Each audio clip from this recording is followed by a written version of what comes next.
and Big Flu find themselves in a final. With there are 32 teams in this tournament, and a Brazilian team gets to a final. I need to see if it's possible. Imagine, man. Yeah. That's the scary thing. I've asked that question. I gotta say, out of all the Brazilian clubs, I had Fluminense on the bottom of my list as far as making a deep run.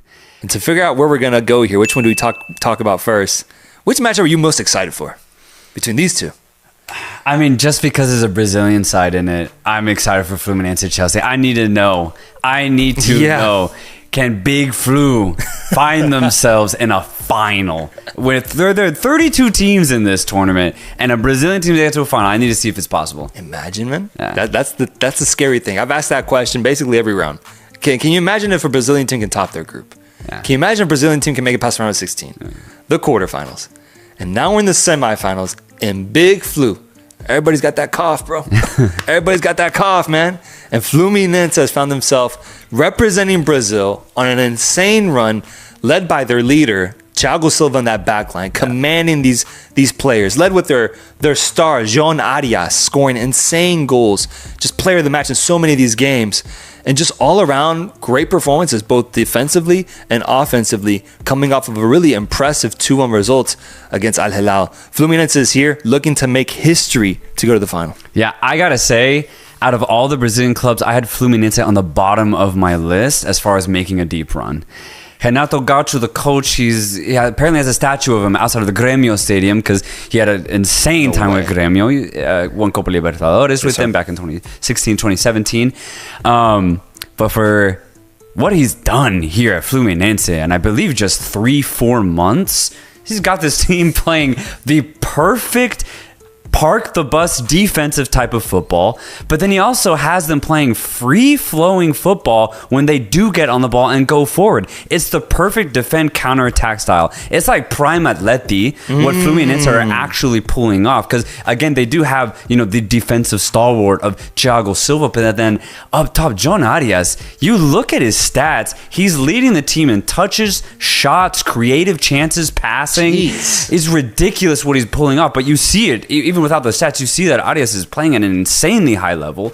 The 2 goals that they scored against Al Hilal, beautiful goals from Martinelli. I didn't know he had that in him, to be completely honest. My God, what a shot, what a goal. Bins. He has, Gaucho's got this team believing in themselves, and then Hercules with another off-the-bench appearance and another goal. Fluminense is playing perfect football right now. Their toughest task awaits them, though, as they play Chelsea. Yeah, you're completely right, and it makes sense now, having seen Fluminense played all these games, why they're the Brazilian team that made it the farthest.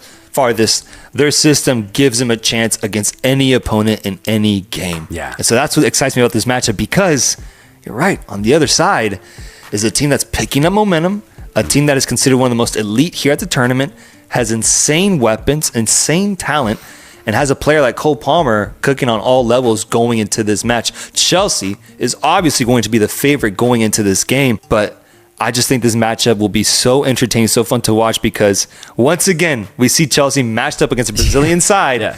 Can they finally put out the flame that Fluminense has ignited? That's the crazy part. This is Chelsea's 3rd Brazilian club this tournament, man. They had to take out Palmeiras just in this past round. They actually lost to Flamengo right in the group stage. Now they're playing Fluminense, right? This is going to be interesting because I think defensively, they're going to be very used to what Fluminense will have to offer. Palmeiras were very good defensively, and if it wasn't for one of the weirdest Weverton moments I think I've ever seen, right? Yeah. Maybe it wouldn't even be Chelsea in this spot. Maybe that game would have gone to penalties. I don't know. I don't even want to get into the controversy of whether that Weverton was crazy, man. Did anything behind scenes, because my goodness. But Chelsea are here. And I think the fact that they're able to go head-to-head with Palmeiras and ultimately come out on top, I think will be a good indicator of what we might at least see on the pitch against Fluminense. I expect Chelsea to have a lot of the ball. I expect Cole Palmer, Madueke if he starts, but more specifically Pedro Neto, to just constantly attack Fluminense constantly. But I expect Fluminense to be able to actually absorb a lot of that pressure and be dangerous themselves on the counter. I think this is going to be a very tight match. It could go either way. I'm going to doubt Fluminense again. I have no choice. I have to doubt them again. And I actually don't. I actually feel bad for doing it this time. I didn't feel bad these last other times. But the fact that they made it all the way to the semifinals and have actually earned it, they've deserved it. They are a top 4 side at this tournament. I'm still going Chelsea. You just have to think that the European brilliance will ultimately outshine the Brazilian heart, the Brazilian soul that we've seen displayed by Fluminense, right? Like, eventually, the European difference in money invested in the team and in talent, I think, has to show, and ultimately will result in Chelsea knocking out Fluminense. That's a perspective that I do think I align with as well, because I picked Fluminense to defeat Al Hilal, and I was very happy about that. And I was rooting for them, and I'm very happy to see them here.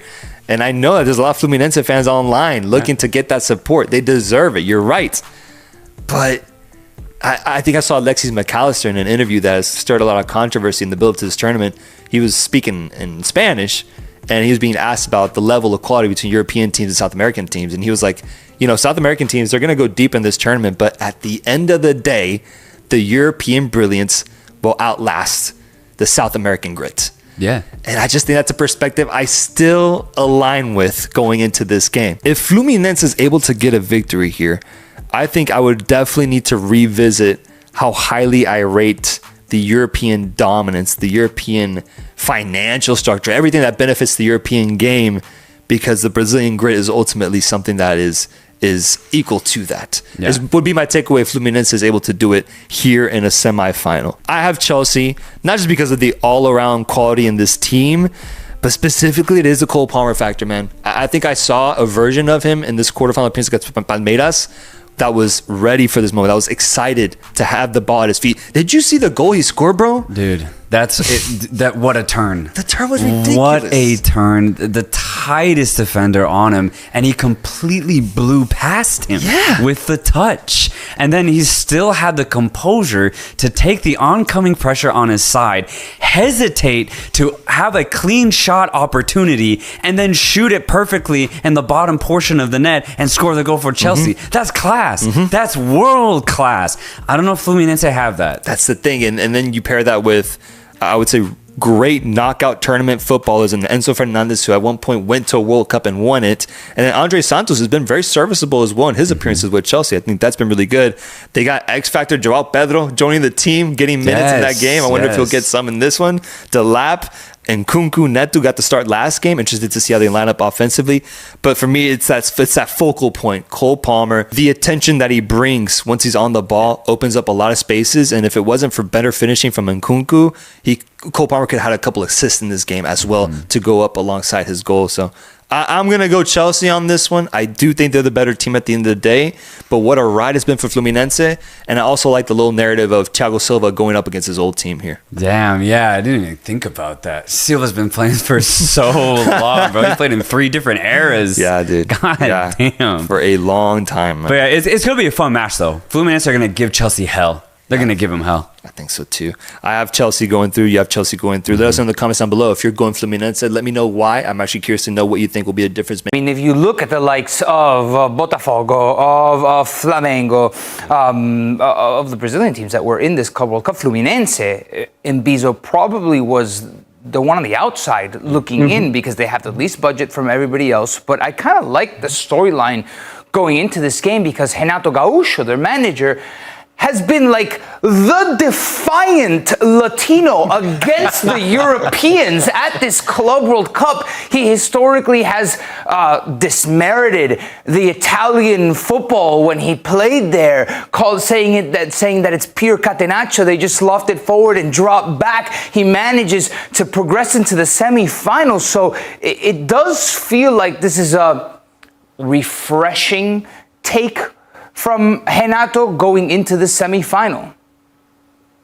Yeah, absolutely. And you have to remember that, Fluminense is not even the best team in Brazil, as you mentioned, very much an outsider, nor do they currently have the best Brazilian players, in my opinion. And they're competing against some of the best from other countries, national team players. And of course, football is a lot more complex than that, but there is certainly a psychological impact there. However, I would advise Renato to take it back a notch, because he's actually been winning, or rather been progressing, with something that's close to and similar to Catenaccio, because Fluminense has done this with very little possession. I mean, am I right? They suffered versus Sundowns with very little possession. They suffered versus Inter with the same. They had less possession than Al Hilal and Dortmund. But the point is, they're getting the job done. And I think their experience has been invaluable. His experience as well has been invaluable.